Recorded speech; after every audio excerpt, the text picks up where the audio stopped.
Every night he would enter her room after midnight. The truth turned Christmas into a nightmare. And if you have ever felt like something terrible is happening under your own roof, but everyone is making you believe you are crazy, today I am going to tell you something I never thought I would share. And if you, for just a second, feel that this seems familiar, I just ask you to leave a like and subscribe. It is going to help me continue venting. My name is Carol Dawson. I am 63 years old, and I have lived in Atlanta, Georgia since I was born. I thought I knew my family.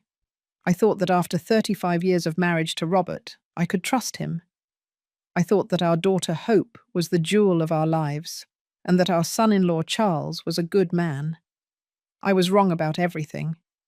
It was December of last year. The air smelled like gingerbread and apple cider when I started noticing strange things. Robert, my husband, had inexplicably changed his nighttime habits. For decades, we slept together in our master bedroom in this house, in the quiet suburb that we bought when we were young, investing every dollar we earned working at the Peachtree Farmers Market. But since November, Robert had started getting up every night around 12:30. At first, I thought it was prostate issues. At his age, 67 years old, it was normal. But when I asked him in the morning, he denied even getting up. "You're imagining things, Carol. I slept like a baby all night," he would tell me as he spread butter on his toast, without even looking me in the eye. One night in the middle of December, I decided to pretend I was sleeping. I closed my eyes and waited. Punctually at 12:37 a.m., I felt Robert get up, being careful not to make a sound. His bare feet crossed our cold tile floor. He opened the door with the delicacy of someone who does not want to be discovered and stepped out into the hallway. My heart started pounding so hard I thought it would give me away. I got up silently and walked to the slightly ajar door. From there I could see the hallway connecting the 3 bedrooms in our house, ours, Hope, and Charles's, and the small one where my 11-year-old granddaughter Sophia slept. Robert headed straight for our daughter's room. He softly tapped the door. She opened it. He went in and closed it behind him. A cold sweat covered my entire body. What was my husband doing in our daughter's room at that hour? Charles, her husband, worked as a night security guard for a company and did not get home until 6 in the morning. Hope was alone in there. I returned to bed, trembling, but I could not sleep. Every noise in the house startled me. Was it normal for a father-in-law to visit his daughter in the middle of the night when her husband was gone? Was it normal for my husband to lie to me about those nighttime meetings? The next morning, during breakfast, I tried to approach the subject subtly. "Robert, I heard you get up last night. Everything okay?" He was quietly chewing his scrambled eggs while reading the news on his phone. "I did not get up, Carol. I already told you I did not. But I saw you leave the room. You are losing it, old lady. Maybe you have Alzheimer's already." Hope, who was packing Sophia's lunch for school, turned towards me with an expression I could not interpret. It was not surprise. It was not worry. It was annoyance. "Mum, you are starting with your weird stuff again. Dad did not get up last night. I was up late watching TV, and I did not hear anything." Sophia, my granddaughter, was nibbling her cinnamon roll without participating in the conversation, but I saw her look at all of us with a strange expression in her eyes, as if she knew something she could not say. "Sophia, my love, did you hear anything last night?" I asked her directly. The girl opened her mouth to answer, but Hope sharply interrupted her. "Leave the kid alone, Mom. Do not drag her into your paranoia." Over the next few days, the pattern repeated religiously. Robert would get up between 12:30 and 1 o'clock a.m. He would walk to Hope's room and return approximately 1 hour later. I know because one night I stayed awake timing his movements with the clock on the nightstand that had belonged to my mother. I decided to confront Hope directly, It was December 22nd. We were in the kitchen preparing the turkey and mashed potatoes for the Christmas dinner, a tradition we had kept since she got married. The aroma of roasting herbs and spices filled the whole house, mixing with the smell of the Christmas tree we had put up in the living room. "Honey, I need to ask you something, and I want you to tell me the truth." Hope kept spreading butter on the mashed potatoes without looking at me. "Tell me, Mum, why does your father go to your room every night when Charles is not here?" Her hands stopped. Slowly, she raised her face to me. In her eyes, I saw something that chilled my blood. It was not surprise. It was fear. And then, very quickly, that fear transformed into rage. "What are you talking about, Mum? Dad does not come to my room." "Hope, I have seen him. Every night. He leaves our room, goes toward yours, enters, and leaves about an hour later." "You are crazy, Mum." "Completely crazy." But her voice was trembling. And for the first time in weeks, I realized that my daughter, my girl whom I had raised with so much love, had deep, dark circles under her eyes and had lost weight. Her face, which had always been rounded and smiling, looked gaunt and tense. "Hope, what is happening in this house? Tell me the truth." She threw the spoon onto the table with such force that mashed potatoes splattered everywhere. "Enough, Mum. You are making things up. Dad does not come to my room, and even if he did, it is not your problem." "How is it not my problem? I am his wife. I am your mother. And I am an adult woman. I am 32 years old. I do not need you to look after me." That night, December 22nd, I stayed awake again. Robert got up at 12:45 a.m., but this time, instead of staying in bed, I decided to follow him. Barefoot, I walked down the hallway until I was close to Hope's door. I heard voices, first Robert's, in a tone I had never heard in 35 years of marriage. It was soft, persuasive, almost seductive. "You know this is what you need, Hope. Do not pretend you do not like it." Then I heard my daughter's voice, broken, pleading. "Please, Daddy, no more. Charles is going to get suspicious if I keep being this nervous."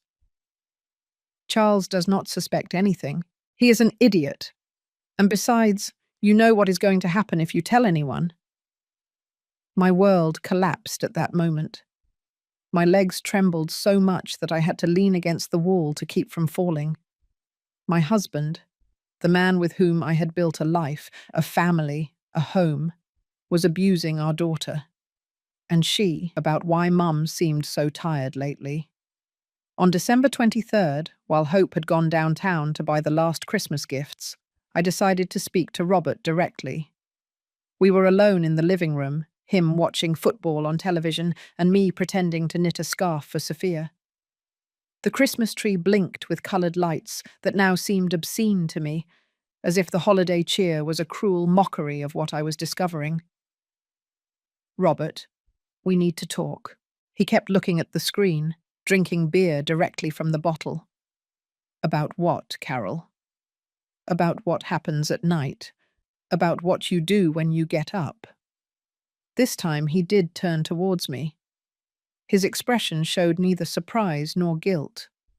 It was a cold, calculating look, as if he was evaluating how much I knew and how to handle the situation. "I do not know what you are talking about. I know you go to Hope's room every night. I know she does not want you to. And I know you threaten her so she will not say anything." Robert set the beer down on the coffee table with a dry thud. He got up from the armchair and walked towards where I was sitting. His proximity intimidated me in a way I had never experienced in more than 3 decades of marriage. "Carol, listen to me very carefully. You have no idea what you are saying. And I suggest you stop making up nonsense before this becomes a problem for everyone in this house." "Oh, a problem for who, Robert? For you?" "For Sophia." The two words fell like a death sentence. My granddaughter, my adored Sophia, 11 years old, with her always perfect braids and her laugh that filled the whole house when she came home from school. I understood the threat immediately. You would not dare. Hope understands very well that some things are better kept in the family, that there are certain traditions that pass from generation to generation, and that if someone wants to change those traditions, the consequences can be very painful for the most innocent people. I was paralyzed. Robert was not only abusing our daughter, but he was threatening her with hurting Sophia if she spoke, and now he was making the same threat to me.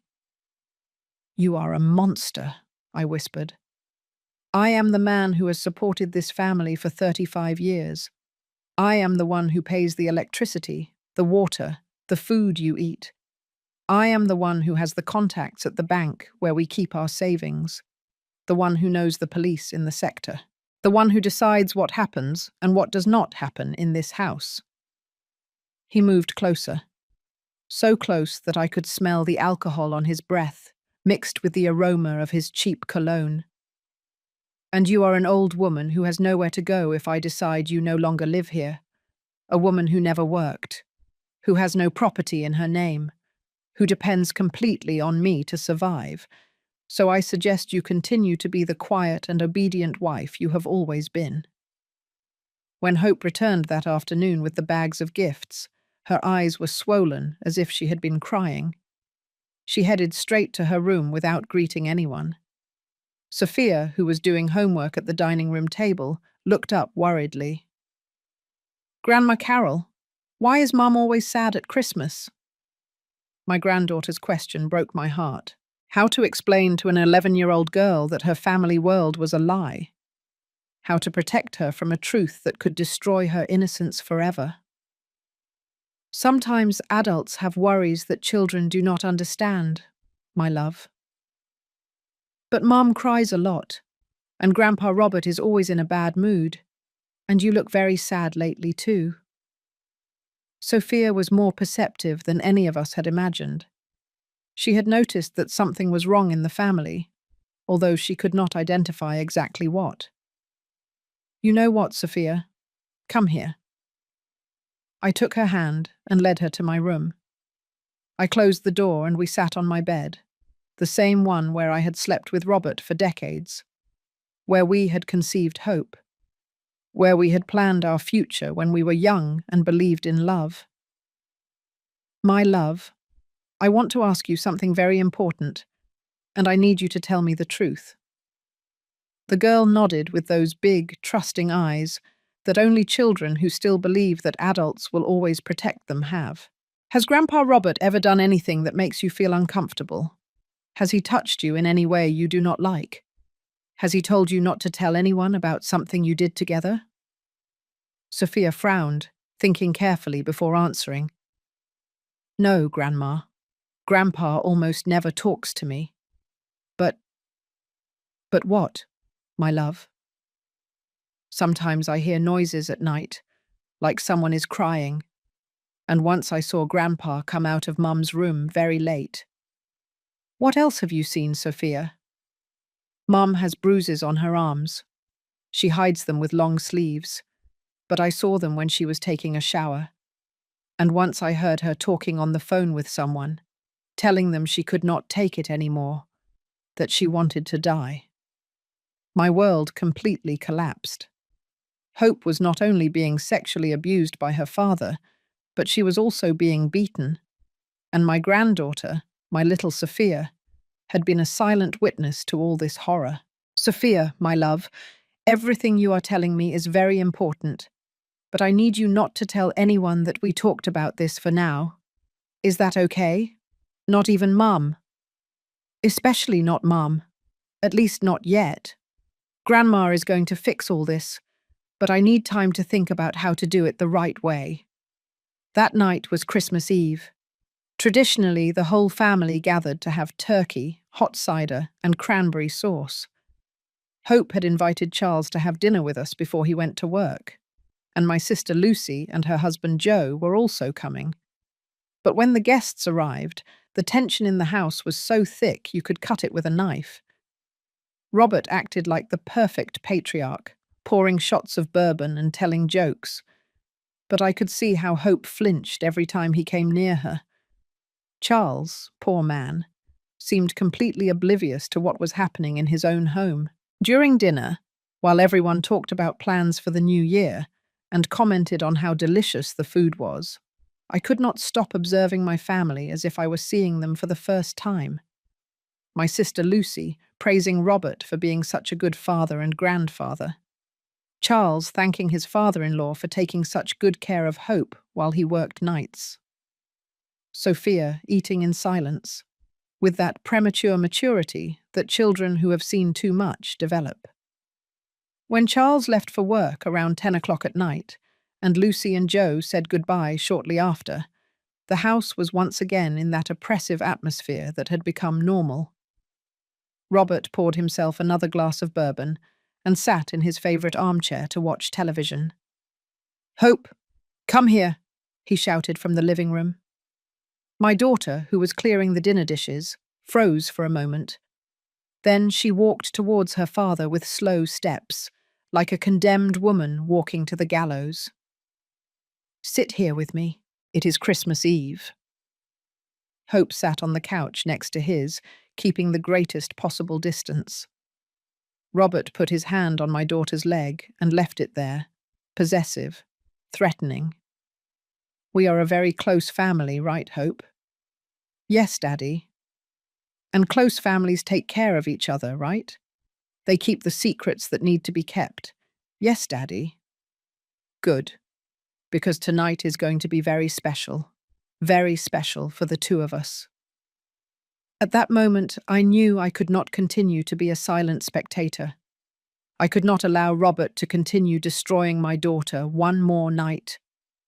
But I also knew that confronting him directly could endanger Sophia. I had to make a decision, and I had to make it that very night. At 11 o'clock at night, when Sophia had already gone to sleep, and the house was silent, I decided I could not stand by and do nothing. Robert had turned up the volume on the television to cover up any noise that might come from Hope's room. It was his way of telling me that he knew that I knew, but that I did not care enough to do anything about it. I got up from the sofa, where I had been pretending to watch the Christmas movies, and walked to the kitchen. I needed to think clearly, and I had always found peace in that space where I had cooked for my family for so many years.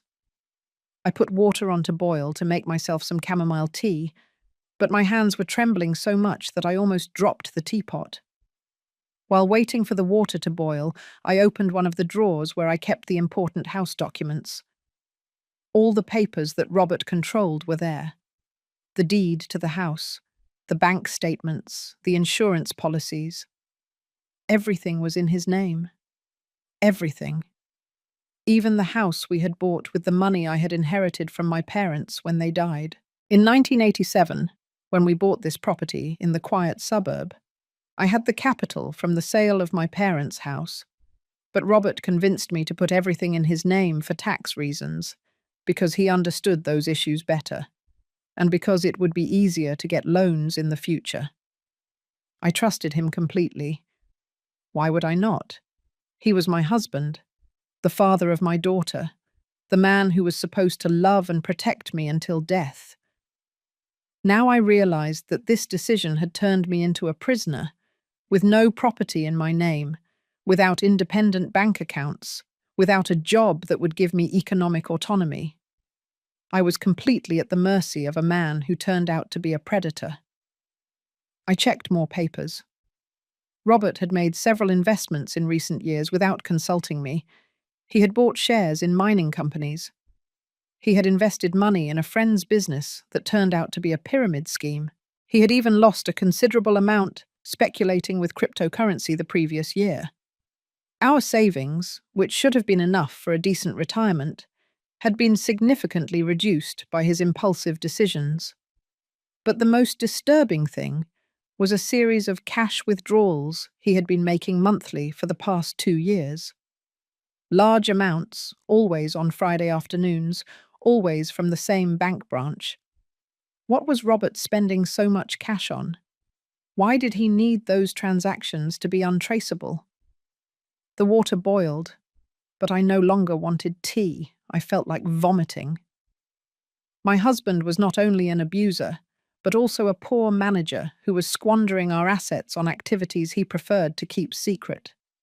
I heard footsteps in the hallway. It was Robert, heading towards Hope's room. I looked at the stove clock. 12:43 a.m., punctual as always for his appointment with horror. This time I decided to be more daring. Instead of staying in the kitchen pretending I did not know what was happening, I walked into the hallway. I stood there, not hiding, waiting for Robert to see me when he left my daughter's room. An hour and 15 minutes later, the door opened.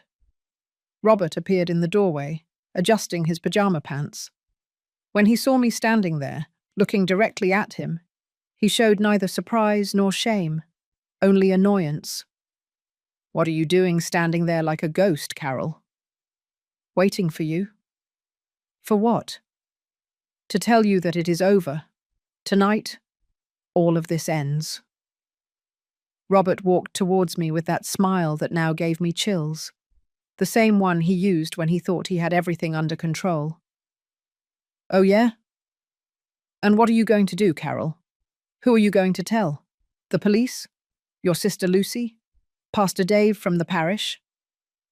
He stopped right in front of me, invading my personal space in an intimidating way. "Go ahead. Tell them.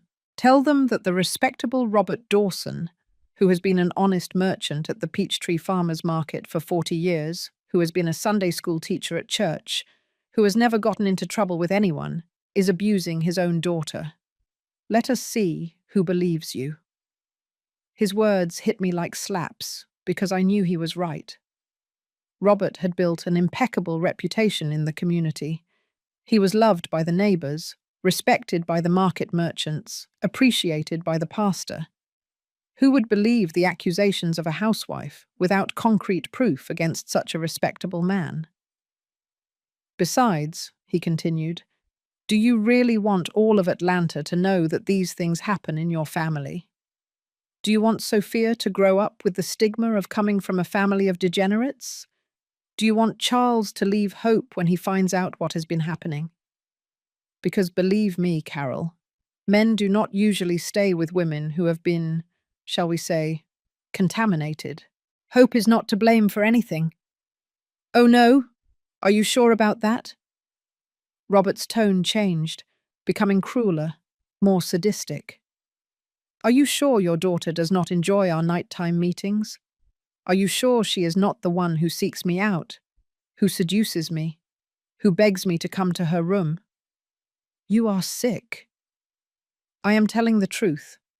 Hope is an adult woman, Carol. A woman who has been married for years to a man who works at night and does not give her the attention she needs. A woman who found the affection and passion she cannot find in her husband, in her father." Robert's words were like pure poison. He was trying to convince me that my daughter was a willing accomplice to her own abuse, that I was the only one who saw evil where there was only family love. Tomorrow is Christmas, Carol, a day of peace, of family, of forgiveness. I suggest you reflect very carefully on whether you want to ruin this beautiful celebration with your sick fantasies. Robert headed towards our room, but before entering, he turned back to me one last time. "And think about Sophia, too. Think about what can happen to such a pretty, innocent girl if her grandmother decides to create unnecessary problems in this family." The threat could not be clearer. If I spoke, Sophia would be his next victim. That night I could not sleep for a minute. I stayed sitting in the living room, looking at the Christmas tree that now seemed grotesque to me, thinking about all the previous Christmases we had celebrated in this same house. When had the abuse started? Had there been signs that I had ignored? Had I been blind to my daughter's silent pleas for years? I remembered conversations I had had with Hope in recent months. Her comments about how difficult marriage was, about how sometimes she felt she could not take it anymore, about how she envied the divorced women she knew. I had interpreted those comments as the normal complaints of a wife going through a rough patch with her husband. It never occurred to me that she was asking for help in the only way she dared. I also remembered changes in her behavior that I had attributed to other causes. Her refusal to wear tight or low-cut clothing, when she used to be very flirty.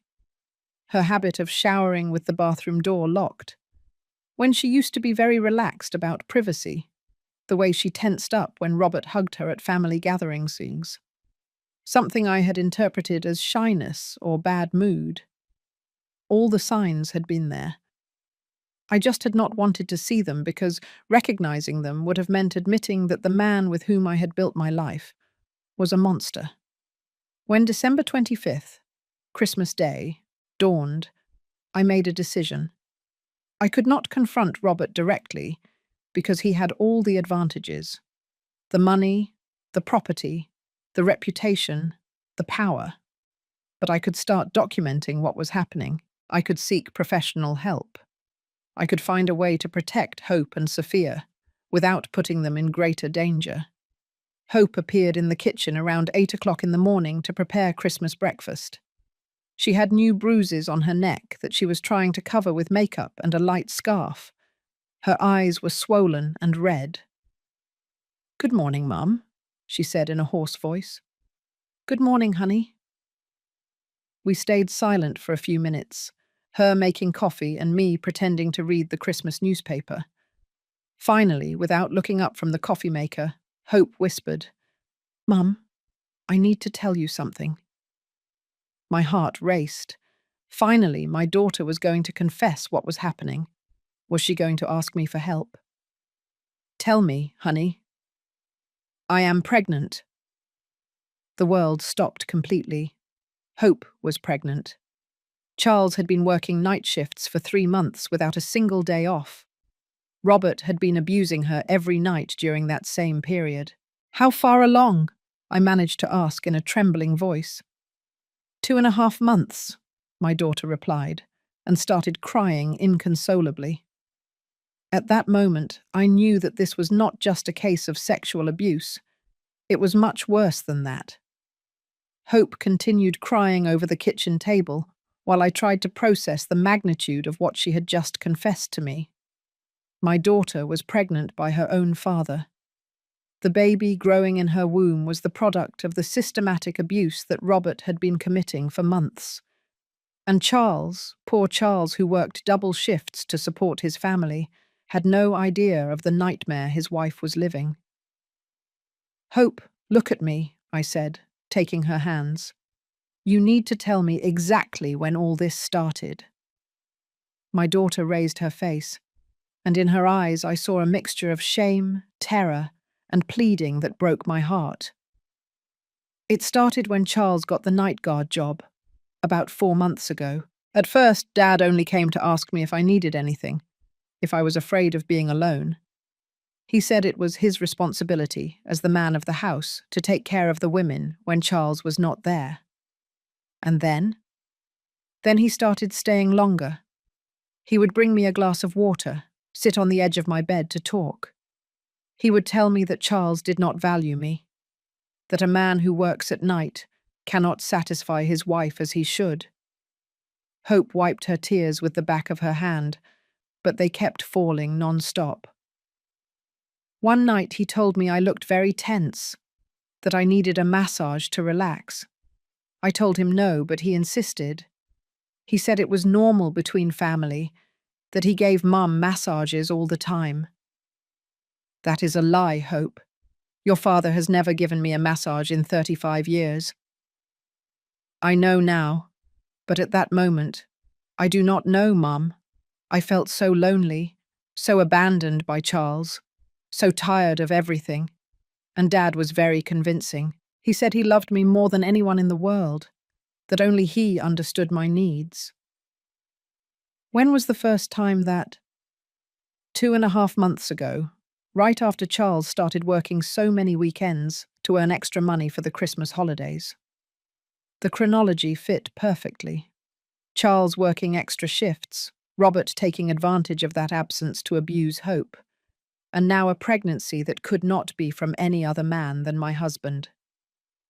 Hope, have you told Charles you are pregnant? No.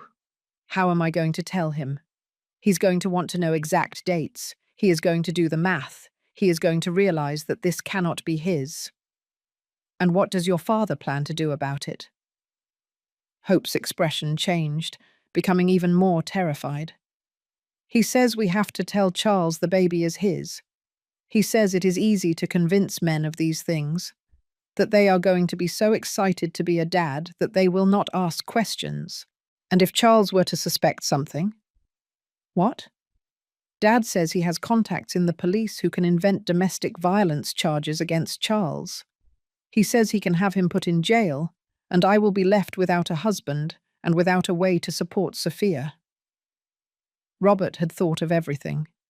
He had a plan for every contingency, a threat for every person who could interfere with his absolute control over the family. He was more cunning and more dangerous than I had imagined. What else did he tell you? That if I ever try to leave him or tell what is happening, he is going to make sure Sophia has an accident. He did not tell me what kind of accident, but when he says it, his eyes look different, like he is really capable of hurting her. At that moment, we heard footsteps coming down the stairs. Robert was heading to the kitchen for his Christmas breakfast, acting as if it were a normal day in a normal family. Hope quickly wiped her tears and started beating eggs to make a special breakfast. "Good morning, my beautiful family, Vetu," Robert said, with that cheerful, fake voice he had perfected for special occasions. "Merry Christmas." He approached Hope and gave her a kiss on the cheek that lasted too long, while putting his hand on my daughter's waist in a way that now made me nauseous. "How did you wake up, my girl? Did you sleep well after our talk last night?" Hope visibly tensed, but kept beating the eggs without answering. "Carol, why do you not set the table? Today is a special day, and I want everything to be perfect." Robert poured himself coffee and sat in his usual chair, from where he could observe all our movements. He started reading the news on his phone, commenting cheerfully on the football results and the government's plans for the coming year, as if there was not a single worry in the world. When Sophia came down for breakfast, dressed in her new Christmas pajamas, Robert completely changed his attitude. He became the loving, protective grandfather that all the neighbors knew. "There is my princess. Did you see the gifts Santa brought you?" Sophia smiled, but even her smile looked forced. My granddaughter had developed that ability that children who live in dysfunctional homes have to read tense atmospheres and act accordingly. "Yes, Grandpa. Thank you very much." "Oh, are you not going to give me a hug?" Sophia approached hesitantly and gave him a quick hug. Robert held her longer than necessary, stroking her hair in a way that made me feel sick. "You are a very special girl, Sophia. Very, very special." During breakfast, Robert monopolized the conversation, talking about plans for the day. We would have visitors in the afternoon. My sister Lucy with her family, some neighbors, Ernie and his wife. Everyone would come to wish us happy holidays and enjoy the Christmas dinner that Hope had been preparing for days. "It is going to be a perfect Christmas," Robert said, while spreading jam on his toast. "A celebration that we will remember forever." The irony of his words was unbearable. This was, indeed, going to be a Christmas we would remember forever, but not for the reasons he suggested. After breakfast, when Robert went out to the yard to check the Christmas lights he had installed to impress the neighbors, Hope approached me in despair. "Mom, I cannot keep going like this. I cannot keep pretending everything is fine. Last night he told me that after the baby is born, he is going to start training Sophia too. He says it is important for the women in the family to learn their role from a young age." "Training?" To be a good wife, he says. To learn how to please men the right way. My blood ran cold. Robert was planning to abuse Sophia too. My 11-year-old granddaughter was in the sights of this predator, and I was the only one who could protect her. Hope, listen to me very carefully. We are going to get out of this situation, but I need you to trust me completely. How, Mum? He controls everything. The money, the house. He has friends in the police. He knows half of Atlanta. Who is going to believe us? Who is going to help us? I do not know yet, but I'm going to find a way. What I do know is that I am not going to let him lay a hand on Sophia. Mum, if we try to do something and he finds out, he is going to kill us. Literally kill us. I would rather be dead than keep living in this nightmare. Hope looked at me with an expression I had not seen on her face since she was a child. Hope. For the first time in months, my daughter saw the possibility that someone would protect her, that someone would fight for her. What do you need me to do? She asked me. For now, act normal. Survive this day. Smile for the visitors. Act like the perfect mother and wife you have always been. But in the meantime, I am going to be watching everything, documenting everything, looking for a way to get help. And if Robert suspects something, he is not going to suspect anything because he is going to be too busy performing for the visitors. Today is the perfect day for me to start moving without him noticing. At 12 o'clock noon, the first visitors began to arrive, the house filled with cheerful voices, laughter, Christmas greetings. The neighbors praised the decorations. The women helped Hope in the kitchen. The men talked to Robert about politics and sports. Everything seemed like a perfect Christmas postcard, but I could no longer participate in that farce. Every smile Robert gave the guests seemed like a devilish mask. Every compliment he received for being such a good father and grandfather sounded like a cruel mockery of fate to me. During the meal, while everyone toasted to family and happiness, Robert raised his glass and proposed a special toast. To my wife Carol, who has been the pillar of this family for so many years, to my daughter Hope, who is going to give us the joy of a new baby next year, and to my granddaughter Sophia, who is growing up to be a beautiful and special woman. Everyone applauded and toasted. No one noticed that I did not raise my glass. No one realized that Hope turned pale when Robert mentioned her pregnancy. No one saw how Sophia flinched when her grandfather talked about her. At that moment, I made a final decision. I was not going to allow Robert to continue destroying my family for one more day. That very night, when the visitors left and the house returned to its normal state, I was going to act. I did not know exactly how, but I knew I had to do it. At 10 o'clock at night, when the last visitor said goodbye, and the house was plunged into that false stillness that had become so familiar, I knew the time to act had come.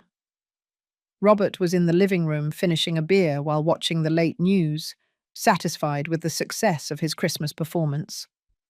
Hope had gone upstairs to put Sophia to bed, and I stayed in the kitchen doing the dishes, but I was actually organizing my plan. During the hours the visits lasted, I had been observing and memorizing everything.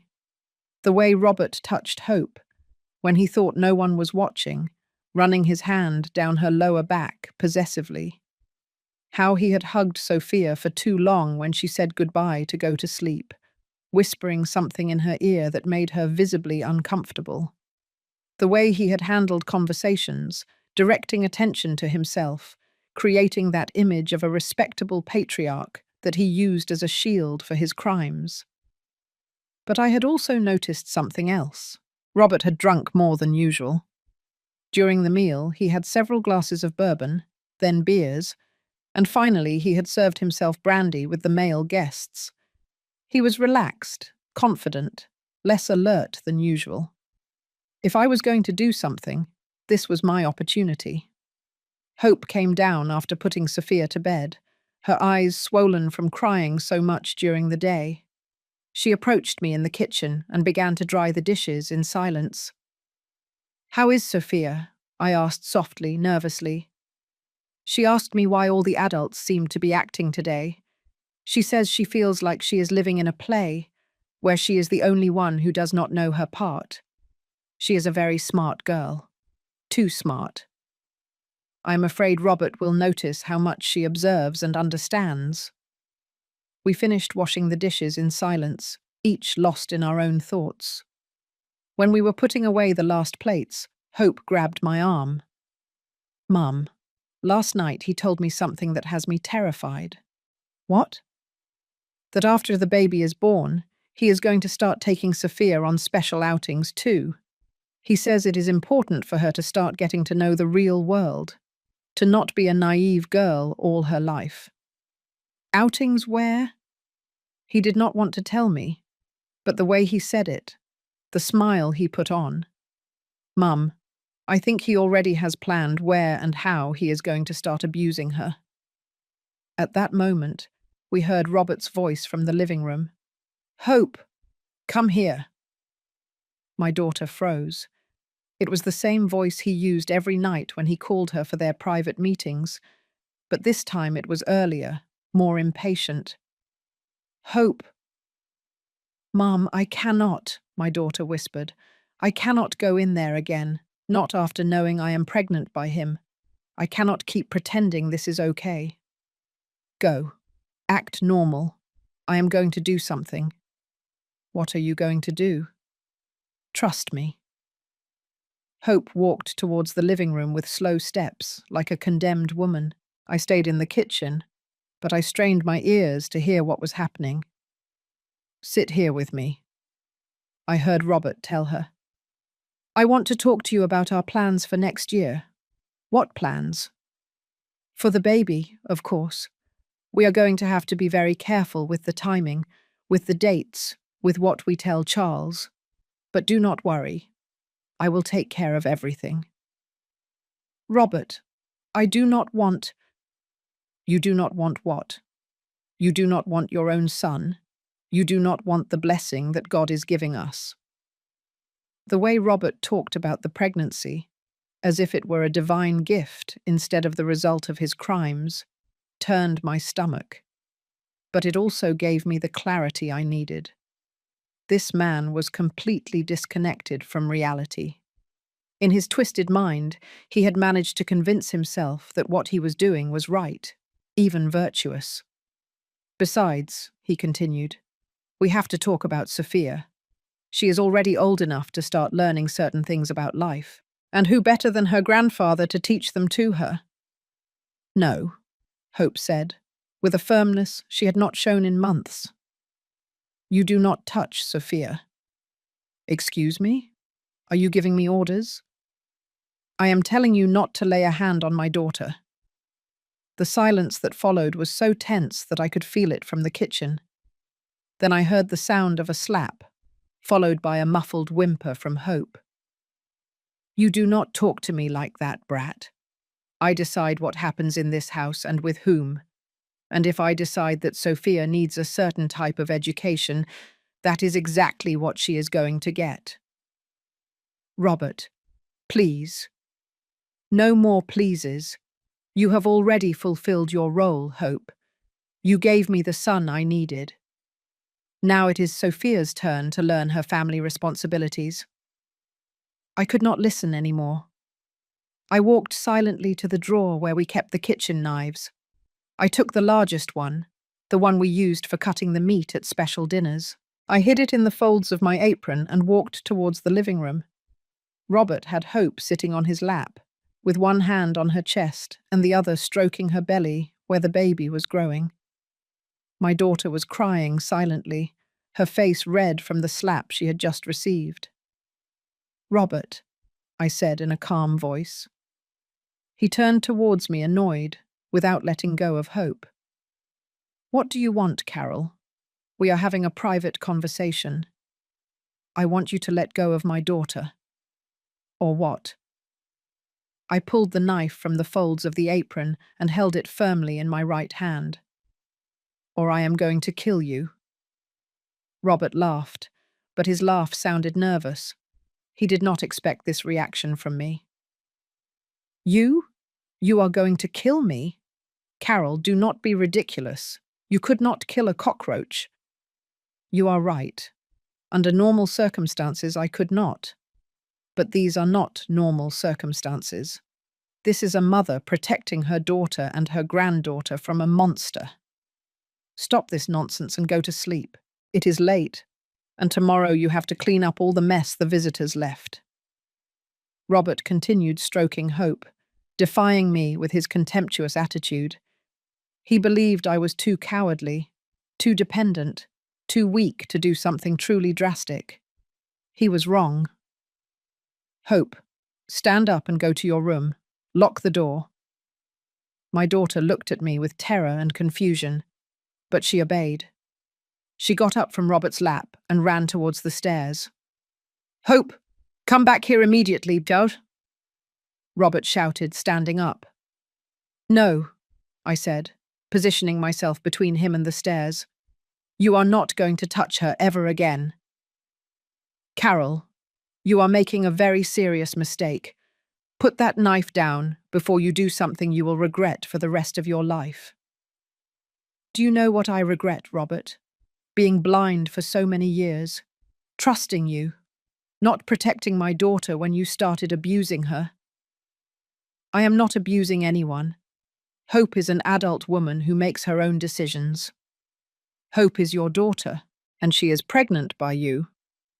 You cannot prove that. I do not need to prove it. I know it is true. You know it is true. And Hope knows it is true. And I am not going to let you do the same thing to Sophia." Robert changed tactics. His expression softened, adopting the manipulative tone he had perfected for decades. "Carol, my love, you are very confused.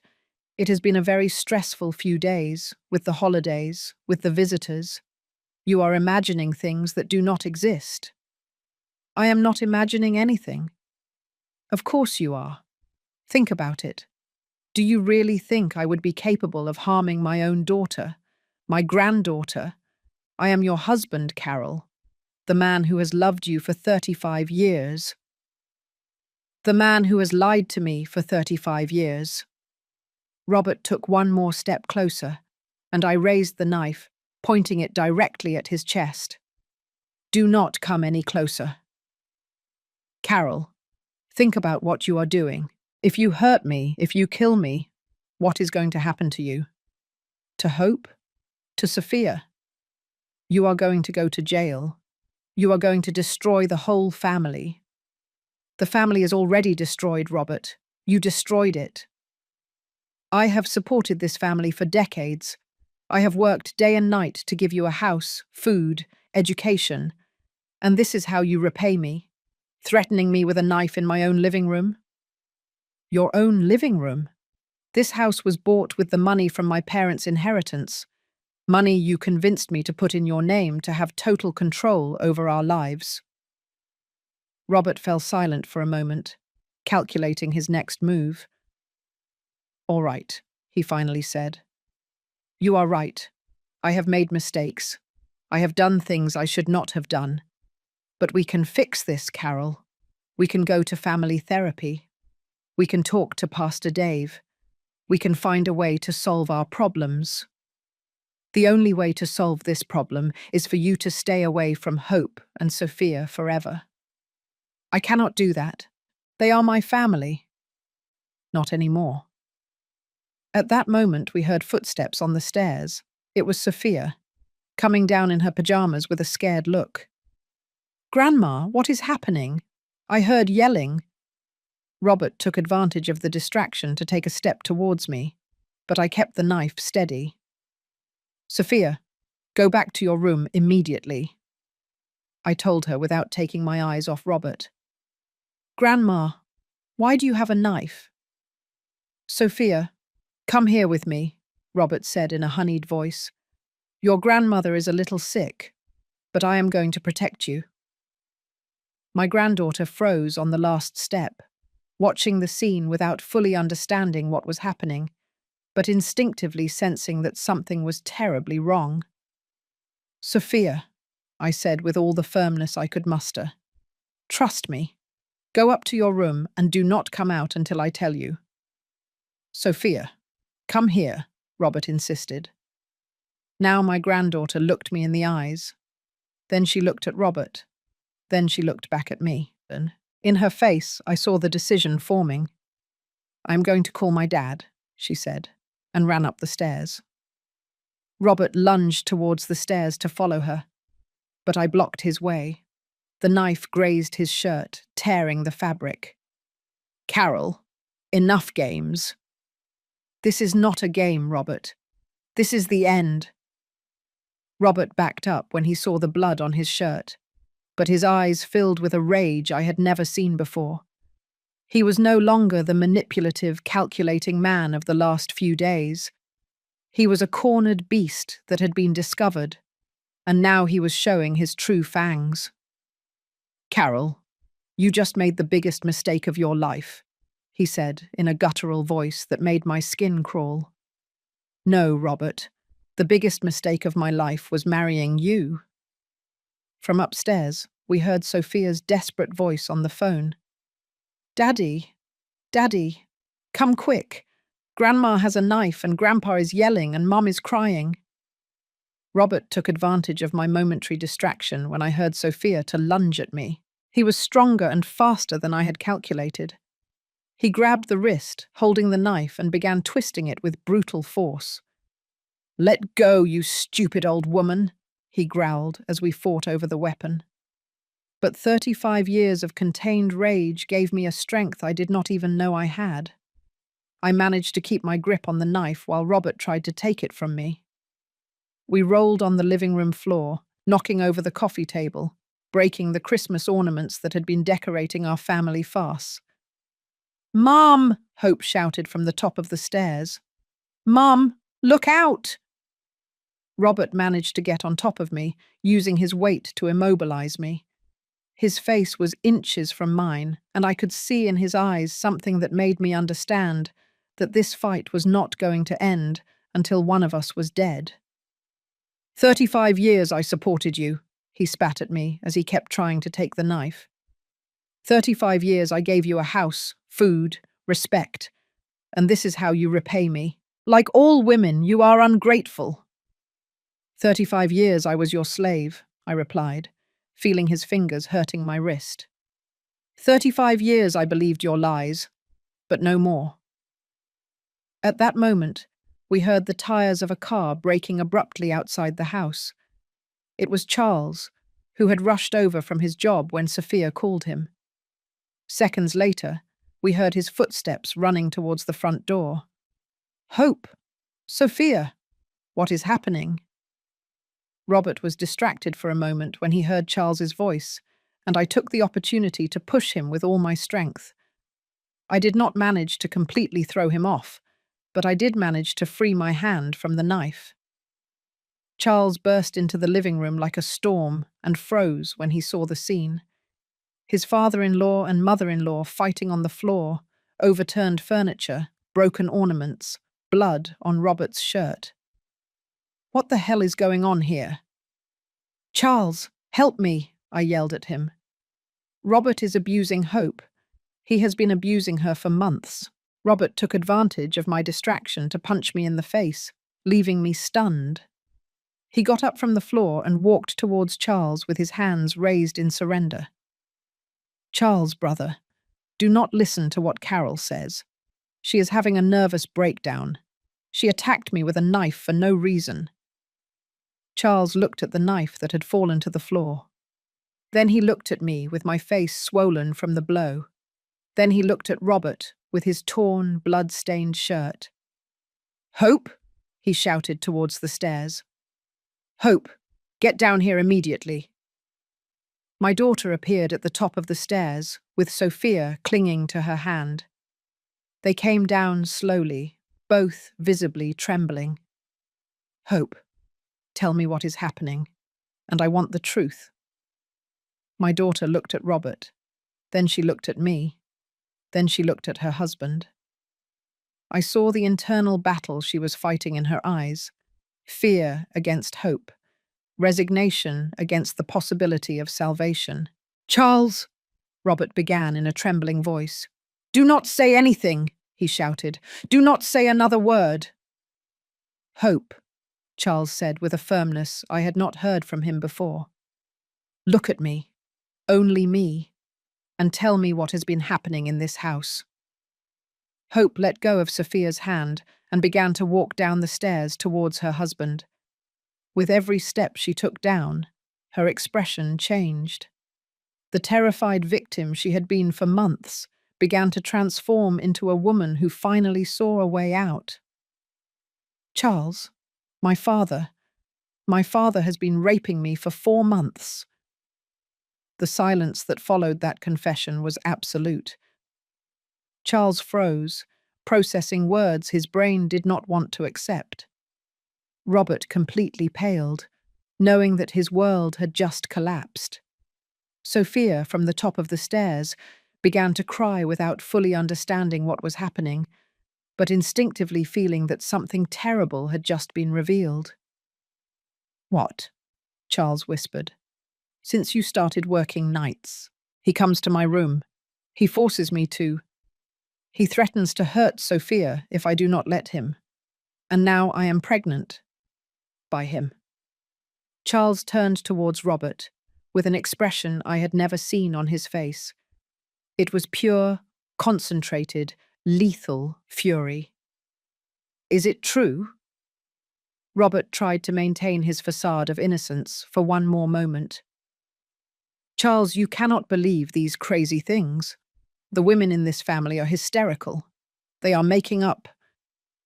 He could not finish the sentence, because Charles lunged at him with the speed of lightning. The blow he delivered sent him against the wall with such force that several pictures fell to the floor. Robert tried to get up, but Charles grabbed him by the neck and lifted him off the ground. "You laid hands on my wife." "Charles, wait. You laid hands on my wife?" "I can explain." Charles slammed him against the wall again. Robert began to bleed from his nose, but Charles was not finished with him. "And you got her pregnant?" "Charles, please," Robert, feeling his life draining away in Charles's hands, finally broke. "She wanted it. She sought me out. She was lonely. She needed a real man." It was the worst thing he could have said. Charles released him only to hit him better. He gave him a series of punches to the face and stomach that would have killed a weaker man. "Daddy!" Hope screamed. "Daddy, stop! You're going to kill him!" But Charles was in a state of blind rage. 30 years of working as a security guard, of dealing with criminals and violent situations, had taught him how to use his fists efficiently. And now he was unloading all that experience on the man who had raped his wife. "Charles," I yelled at him, "stop! It is not worth you going to jail for this animal." Charles stopped, breathing like a wounded bull, with bleeding knuckles and Robert unconscious at his feet. "Hope," he said without turning to look at her. "Take Sophia and go pack your things. We are leaving this house tonight." "Where are we going to go?" "Anywhere far away from this son of a gun." Hope ran up the stairs with Sophia. I stayed in the living room with Charles, looking at Robert, who was breathing with difficulty, but was still alive. "Charles, there is something else you need to know." "What?"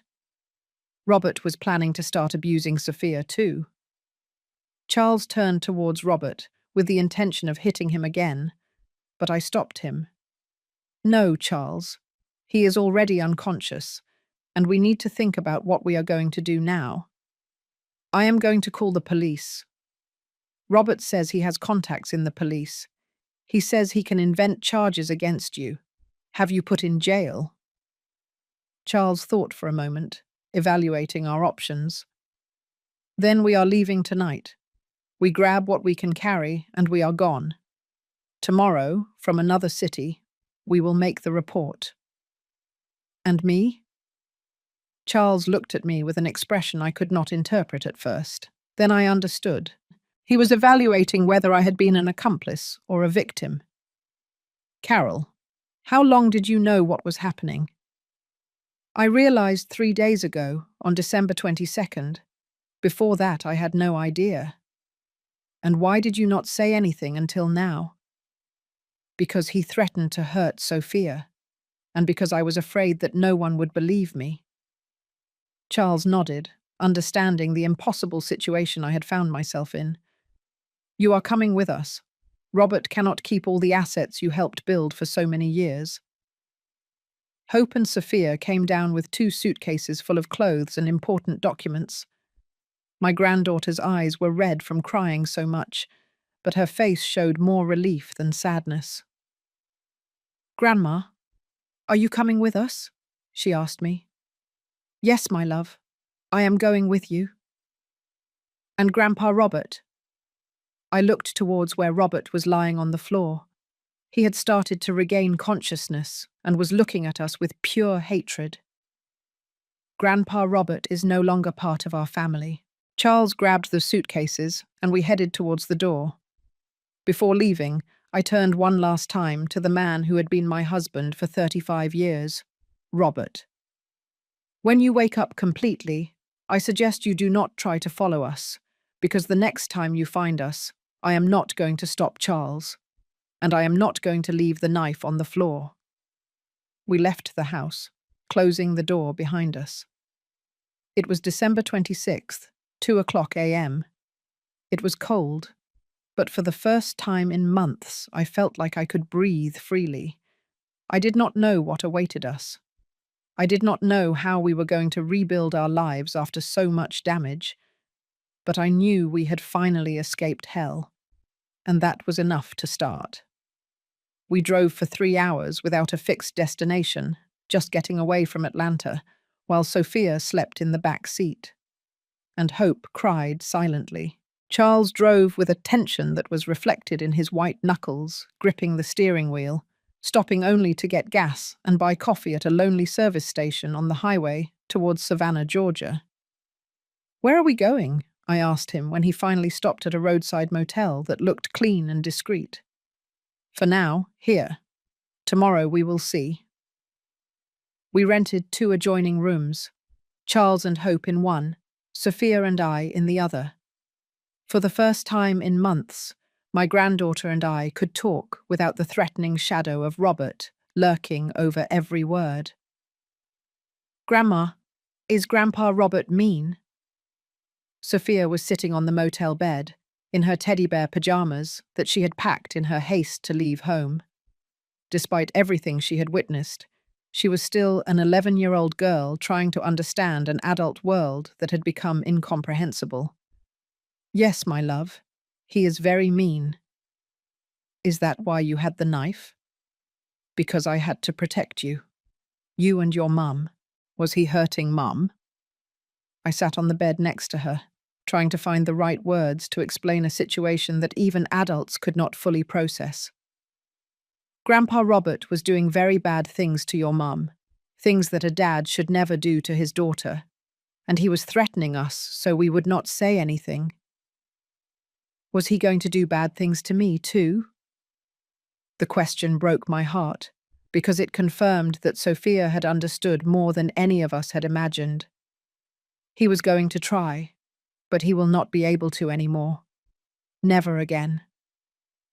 Why did we leave? Because we left, and because now he knows we are no longer willing to keep quiet. Sophia snuggled up against me, and for the first time in months, I felt like I could hug her without fear, without having to be alert in case Robert appeared to interrupt our moment of affection. Grandma, are we not going to live in our house anymore? No, my love. We are going to get a new house. A house where only we live, where no one hurts us. And is Grandpa Robert going to be alone? Yes. Good, she said, with a firmness that surprised me. I do not want to see him ever again. The next day, Charles went out early to make phone calls from a public phone booth. When he returned, he brought news that completely changed our future. My brother Jason lives in Key West, he told us while we were having breakfast at a family restaurant near the motel. He has a tourism business, kayak rentals and beach tours. He offered me a job immediately when I told him the situation. Does he know the whole story? Hope asked. I told him the essentials, that Robert was abusing you, that we had to flee Atlanta, that we need to start over. And what did he say? That in Key West, there are many families who came fleeing difficult situations, that no one asks indiscreet questions, and that he has a small house where we can stay while we find something permanent. Key West. I had only been there once, on our honeymoon with Robert, 35 years ago. I remembered the golden beaches, the salty air, the feeling of freedom that being close to the ocean gave. Now the idea of living there seemed like an opportunity to be reborn. And the pregnancy? Hope asked. What am I going to do about the pregnancy? It was the question we had all been avoiding. My daughter was 2.5 months pregnant by her own father. The baby growing in her womb was the product of rape and incest. But it was also an innocent life that was not to blame for the circumstances of its conception. Hope, I said, taking her hand. That is a decision only you can make. Charles and I will support you in whatever you decide.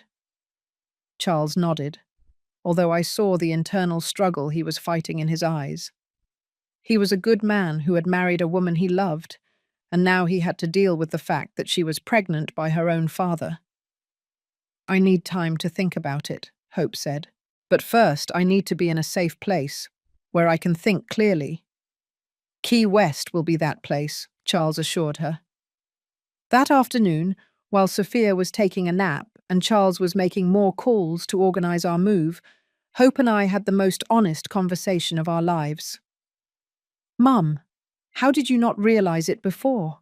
How could you live in the same house and not see what was happening?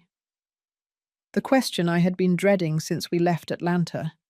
The question I had asked myself hundreds of times during the last 72 hours. I do not know, honey. I think I did not want to see it.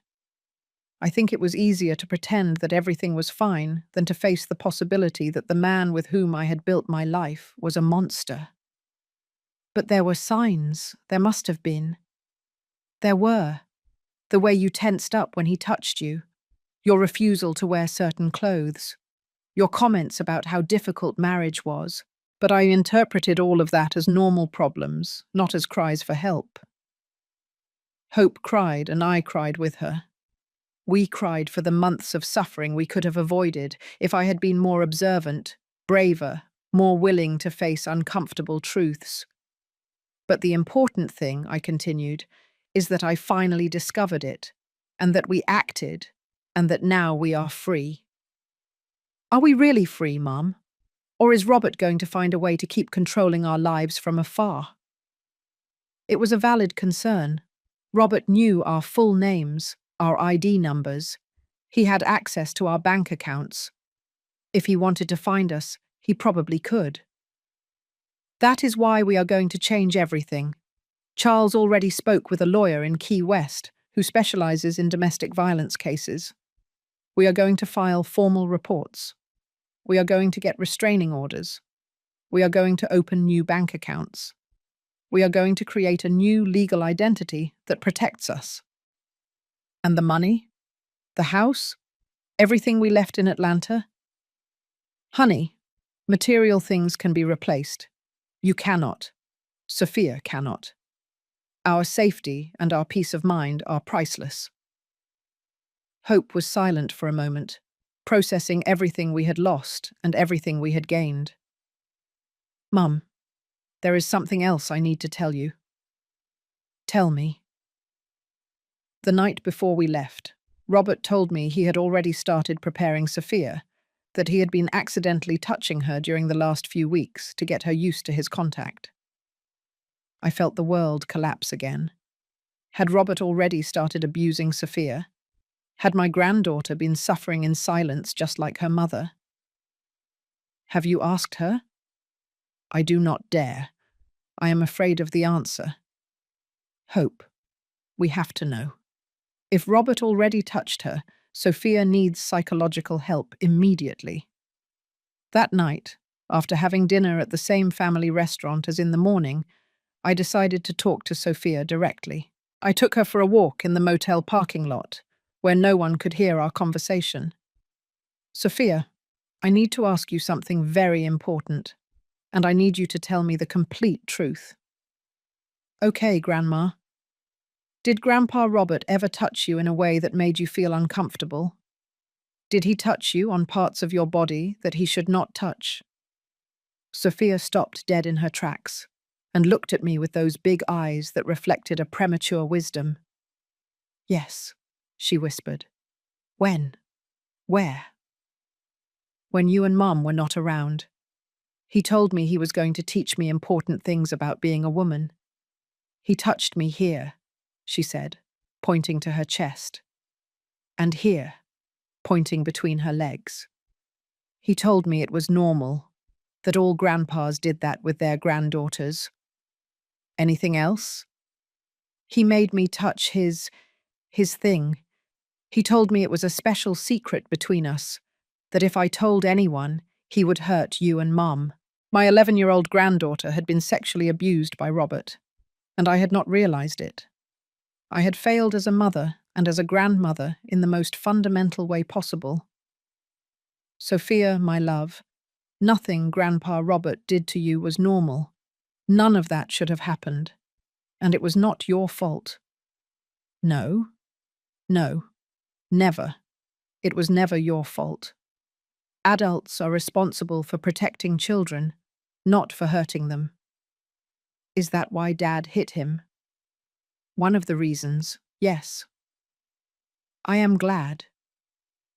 Sophia, is there anything else you need to tell me? Anything else Robert did to you?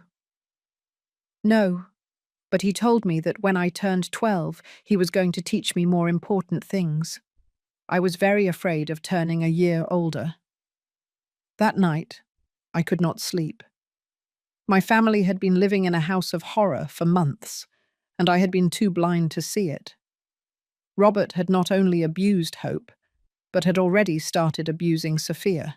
If we had not escaped when we did, what would have happened when my granddaughter turned 12? But I also felt something I had not experienced in a long time. Hope. We had escaped.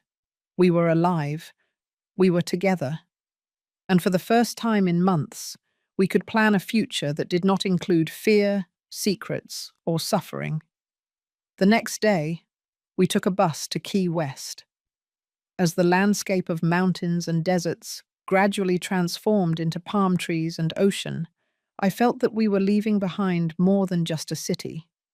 We were leaving behind a version of ourselves that had been defined by trauma and victimization.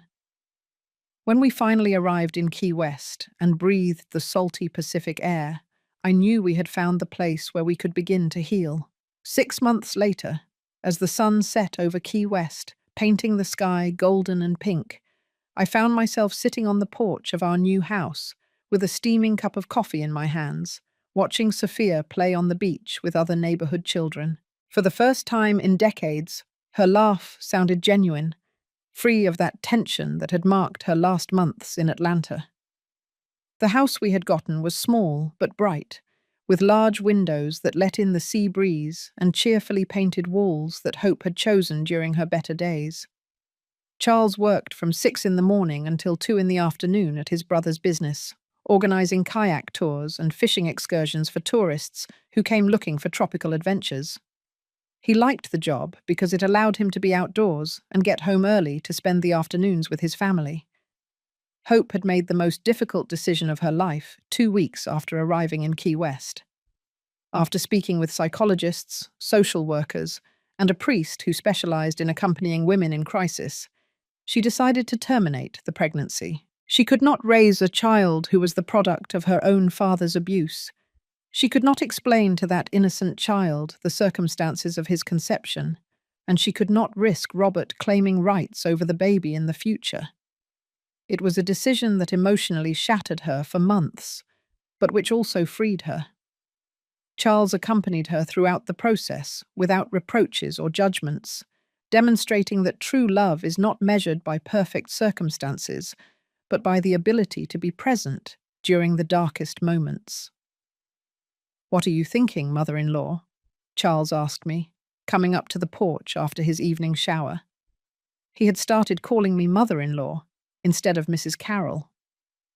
After our shared experience, as a way of confirming that I was an integral part of their new nuclear family. "I am thinking about how different life feels when you are not afraid," I replied. "Did you know that for years I could not enjoy a sunset because I was always worried about what mood Robert would be in when night came?" Charles sat in the chair next to mine, drying his hair with a towel. At 42 years old, he had found a tranquility that he did not have when we lived in Atlanta. The physical work on the beach had put him in better shape, but more importantly, he no longer had that constant tension in his shoulders that came from living in a house where something was always wrong, without knowing exactly what. "Have you heard anything about him?" he asked me. During the first 3 months after our flight, Robert had tried to contact us in every possible way. Phone calls to the numbers he knew, messages through my sister Lucy.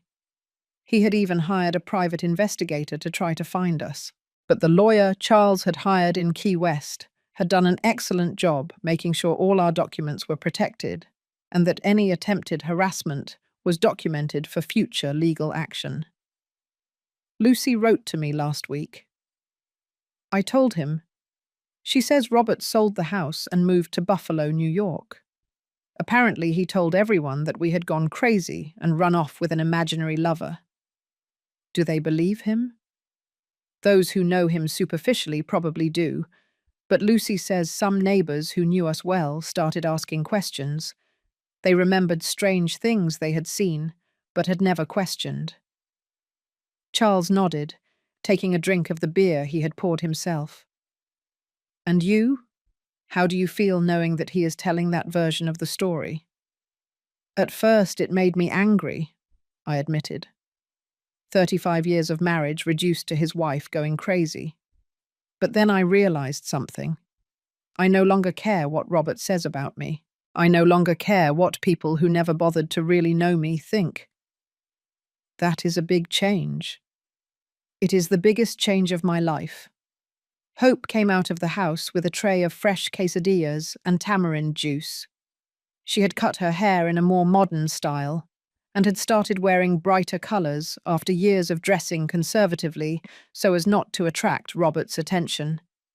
At 32 years old, she seemed to have recovered a youth she had lost during the months of abuse. "Sophia wants to know if she can stay at Mariana's house tonight," she said while serving the food.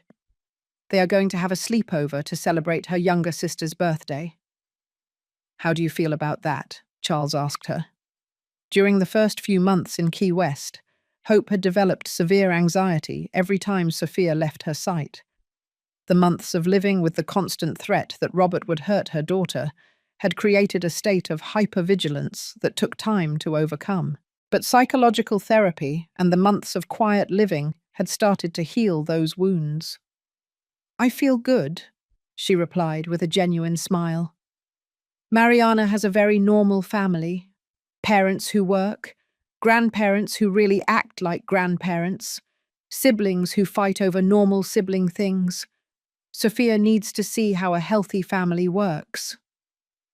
"And how is she doing in therapy?" "Better, much better.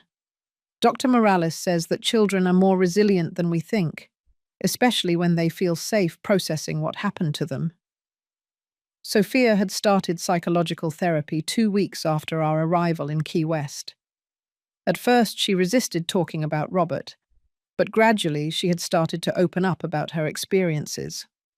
Dr. Morales, a psychologist specializing in child trauma, had explained to us that the fact that Sophia had adults who protected her as soon as they found out about the abuse had made a huge difference in her ability to recover. "Do you know what she told me yesterday?" Hope continued. She told me she no longer has nightmares about Robert, that when she dreams about him, in the dream she is older and stronger, and she can yell at him to go away. That is a very good sign, Charles said, and she asked if we could get a dog. The three of us laughed. It was so normal, so typically childish, that I felt as if we were finally living the life we should have always had. A dog? I asked. She says she wants something that is only hers, something that no one else can touch or control, something that loves her unconditionally without asking anything in return. I think that is perfect, Charles said. We can go to the animal shelter this weekend. As we ate dinner on the porch, with the sound of the waves as background music, I reflected on everything we had lost and everything we had gained during these 6 months. We had lost a house, lifelong savings, the economic security that comes from having everything planned. But we had gained something infinitely more valuable: the ability to sleep peacefully, to hug without fear, to plan the future without the shadow of threat. "Mum," Hope said to me as we cleared the dishes, "there is something I want to tell you." "Tell me, honey." "Thank you for saving me." Hope.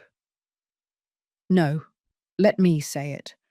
For months I thought I was going to die in that situation. Not literally, but spiritually. I felt like every day Robert was killing me a little more inside. And you saved me. We saved each other. But you were the one who risked it first. You were the one who grabbed the knife. You were the one who decided that we could no longer keep living like this. Any mother would have done the same. That is not true, and you know it. Many women would have remained silent forever, thinking they had no options. That night, after Charles and Hope went to sleep, and Sophia had gone to her sleepover, I stayed alone on the porch, looking at the stars reflected in the dark ocean water.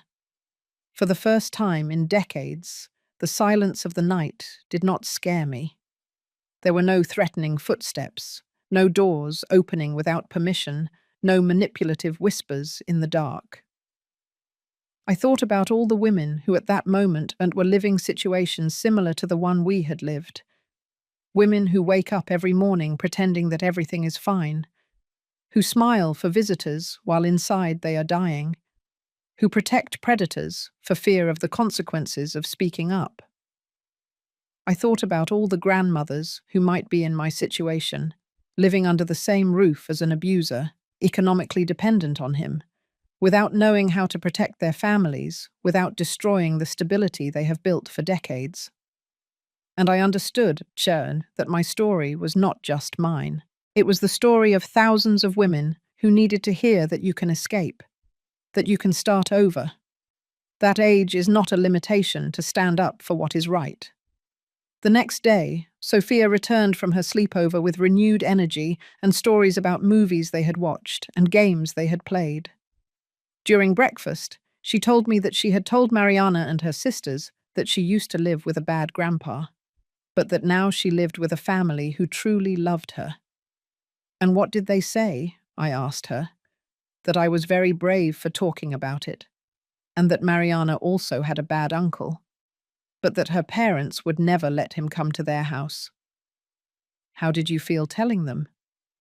"Good, like it was a story that happened to another girl, not me." That afternoon, Charles came home from work with exciting news. His brother Jason had decided to expand the business and had offered him a minority partnership in a new ecotourism company that would include whale-watching tours and excursions to nature reserves. It would be more money, he explained during dinner, and also more responsibility. But we could buy a bigger house, save for Sophia's college, have more economic stability. What do you think, Hope? I think Charles deserves all the opportunities in the world. He has been a hero to this family. And you? Have you thought about what you want to do professionally? Hope had started taking baking classes at a local technical institute. She had always been good at cooking. But now she was learning professional techniques, with the idea of eventually opening a small business selling cakes and desserts for events. "I want to be economically independent," she said. "I want Sophia to see that women can support themselves, that we never have to depend on a man to survive again. That is a very important lesson. But I also want her to see that there are good men," she continued, looking at Charles with genuine love. "That not all men are like Robert.